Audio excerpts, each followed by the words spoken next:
Hey guys, Tina here and welcome to another video. Today I'll be talking about these three books, which are the first three books in the Wheel of Time series. The first book is Eye of the World, then we have The Great Hunt, and the third book in the series is The Dragon Reborn.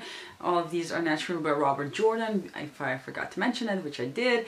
And I am currently reading this series and loving it, so I decided to film a short sort of review or informational guide about this series for those of you who are unfamiliar with it but are curious about it and yet unsure whether or not you should pick it up. So I will be putting these books down right now and just talk about them. So for those of you who are unfamiliar with the Wheel of Time series, its creator Robert Jordan planned a 14-book series, but sadly he passed away after book 11 was out. So after that, his widow asked Brandon Sanderson whether or not he would be willing to continue and finish the series for the fans, and he said yes.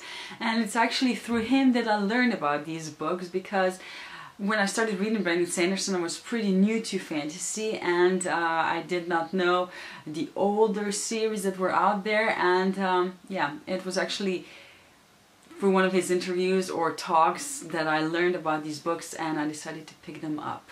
So this is an epic fantasy series that has great world building and fantastic characters, and those are just some of the reasons why I like it so much. When we start off the first book, we meet Rand, and he's a young boy from a small village called Two Rivers, and this village is in the middle of nowhere. They are pretty cut off from the rest of the world. They do not know what's going on in the rest of the world. And when we start this book, there's a festival going on in the village, and because of that, there's a few more people from around the world in it than there usually would be. And one of them is a gleeman, and everybody's looking forward to his tales because he's sort of like a newspaper. Whenever he comes, he gives them the information from around the world, what's going on, and everybody loves listening to him. There's also a Moraine there, and Moraine is an Aes Sedai. Aes Sedai are women that are able to wield the power. And basically in this world there are only women that are allowed to wield the power, because whenever a man has the power or the ability to wield it, he goes crazy and just does crazy things. And yeah, they don't like that, so they usually get rid of them in some capacity, whether they kill him or they would just basically make sure that he would not be able to use the power. So she's an Aes Sedai, and she also has this companion with her who is sort of her bodyguard, and he's called Blan. There's a bunch of other people as well, but that's the main ones. And during the night before the festival, the village is attacked by these creatures called Trollocs, and soon it turns out that these Trollocs were not just attacking for no reason, and it turns out that they were actually after Rand and his two friends called Mat and Perrin.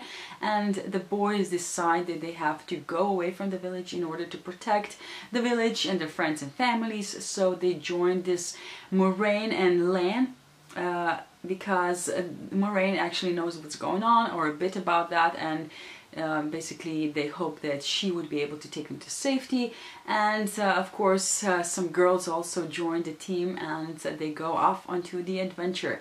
And as we follow these characters, we get to see a lot of the world, and you can tell that there was a lot of effort put into the world building, because naturally there are 14 books, so there has to be a huge background of information that Robert Jordan wrote, and you know, some of it he lets you know as well as you read. And there are different creatures, different places, different histories, a lot of prophecies and mysteries and everything. It's just so rich, and I think that's one of the reasons why it is so reminiscent of Tolkien. This series, it's just so rich, and it does remind you of that. And it is slower in pace. It's nothing like Sanderson's books. Yes, they sometimes tend to be slower too, but there's always a bang somewhere, and you don't get that here as much. It's, you know, the pace is more consistent, I think, and as I mentioned, it is slower, so you have to take that into account when you start reading these books. And if you do, I think you'll be fine with it. I like them. I just really like that, actually. And now that I have read the first three books, I can see how he is developing these stories. At first we sort of stuck to the same group, and then the characters sort of went in different directions, and we followed different paths, and sometimes they would merge again and go their own ways again. And because of that, of course, we get to see a lot more of the world than we would if we just only stuck to one character. and I really like that as well. Now Rand is sort of the main character, and his journey is very reminiscent of the hero's journey, which is, if you're familiar with it, just Google it, but it is a type of story development that is really popular when a hero, first you meet him in his natural environment as he's living his normal life, and then he's faced with something that he has to deal with, and at first he says no to the situation. He will not reach for that. He will just know he doesn't want any change in his life, and then he sort of does give in and picks up the mantle and goes off into the adventure. So Rand and his two friends are young men, and when we first meet them, they're not actually able to cope with the situation that they're landed in. They are clueless to what's going on, and they have no idea how to do anything. They're farmers, and suddenly they're facing these challenges that are far above them, and they need help, and Moiraine is definitely there to help them, as are other people. But they are slowly finding their footing, and I'm really enjoying them as you see them grow up actually, and just become a man, I guess. And the ladies in these books are something that you hear a lot, what people want in fantasy books. They want strong female characters, and all the girls and females are strong in these books. But despite that, I'm starting to find them annoying, and that is for one simple reason, that they are condescending when it comes to men. They look down on them. They're just incapable of doing anything without the ladies' help. They're just fools, and they're stupid, and they just, oh, I hate that. I mean, I'm all for women being powerful, but not at the expense of men. I think there should be equals, just because, of the history, we don't have to go in the other direction. But yeah, that is slightly annoying me, and I've heard before people say that women are slightly annoying in these books, and yes, I'm finding that to be true. So I sort of want to see how that develops, if that changes or not.